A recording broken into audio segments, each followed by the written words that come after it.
if I start with when the family moved to Packington, we moved there in 1921. My grandparents as tenants. It was 330 or 40 acre farm then. And they farmed from 21. My grandfather's the first tenant, and then my father inherited the tenancy when he died in 1952. My father expanded the farm up to, we were actually farming 900 acres when we got towards the end of his tenancy. Then he died and I inherited the tenancy, but within that time we built the business up from what it was, a smallish farm, to a largish farm, growing all sorts of crops from cereals to grass seeds, potatoes, sugar beet. We had a ewe flock, a poultry unit, a very diverse farm. And my grandmother, in her tenure when she was working there, she started selling stuff at the door. So that's how the farm shop kind of grew. I inherited tenancy in 1994 when my father died, and we carried on farming it like that. We had the farm shop, which I think started in the original farm shop was about 1985, that's right, big year in 96. The farm shop was in the middle of the complex, so we had to move the farm shop. So we had an old turkey shed down the drive, which we converted into a big farm shop then, with a butchery, restaurant. It was about 2,000 square feet, the shop was, with kitchens and whatnot. And then in 2010, March 2010, they announced HS2. The only way we heard about it was on the internet. We had no communication from HS2 or anything. That's how we found out. And we were obviously pretty shocked at the time. Then in December of 2010, they changed the route. And that literally took it straight through the farm complex then. So we at that stage then, we knew that it was going to impact our business and our lives totally. I suppose it was from January 2012 is when we actually started to get communication from HS2. So we had 2 years of like limbo stuff going on. And it was quite clear that it was going to happen. They did come and see us in the end, and they intimated that they would require to purchase the whole farm on a compulsory purchase. And we decided to go down that route because we needed to be able to rebuild our lives. And we had 46 people working for us, so we had to make them more redundant.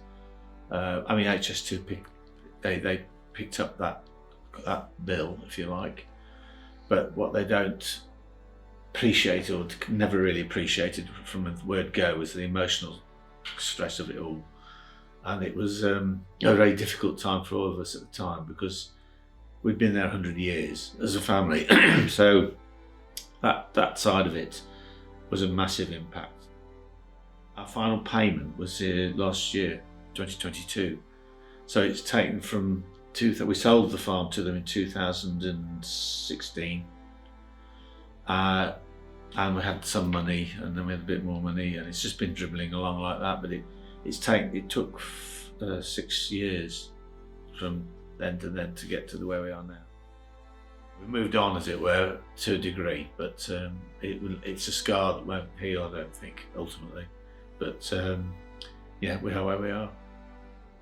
I think we did the right thing, as it's turned out, because all my contemporaries who are involved with it now, it's just a nightmare.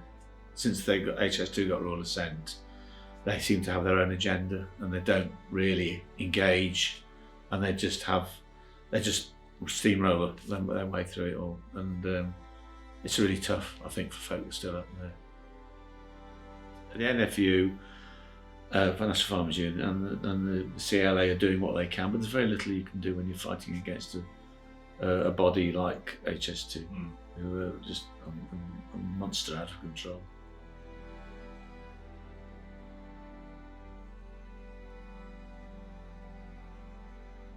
Border Collie Trust started back in the 1970s and rescues and rehomes border collies and collie crosses. And we have anything from 25 to 30 at a time. The Trust purchased this rescue centre in 1997, and since that time a lot of time, effort and money has gone into developing what was very old boarding kennels into the centre and the facilities that we've got now, with 3 kennel blocks, one of which is boarding, and the grounds that we use to exercise the dogs. And in 2013 we heard that HS2 was going to be coming very close to the centre, and in fact touches one edge of the paddock. The railway line running right past the centre, for a breed of dog that is very sensitive to noise, movement, and that would have presented certainly challenges by itself.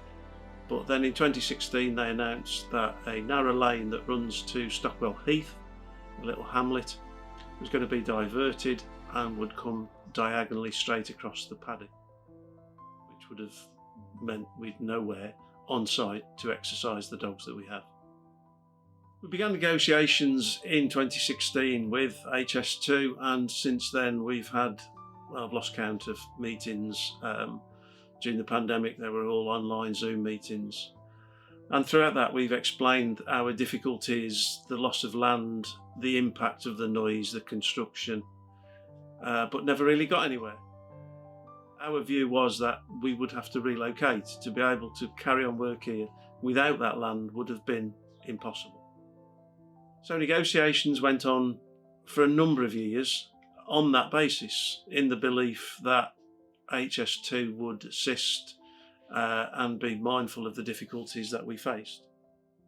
We had to get quotes or reports on how much the relocation would cost, and that was going to be anything between £2 and £3 million. In 2021 we had a further meeting with HS2, who at that point then decided that they hadn't budgeted for anything like that, and so effectively negotiations came to a stall. The other option was to close. That wasn't something the charity was prepared to do, so we began to look if there was land anywhere nearby that we could purchase simply to exercise the dogs. And in February this year, after 12 months of hard work, we managed to secure a field which is right opposite us. But we've had to purchase that. We will be trying to seek compensation from HS2, but whether that will be forthcoming, only time will tell.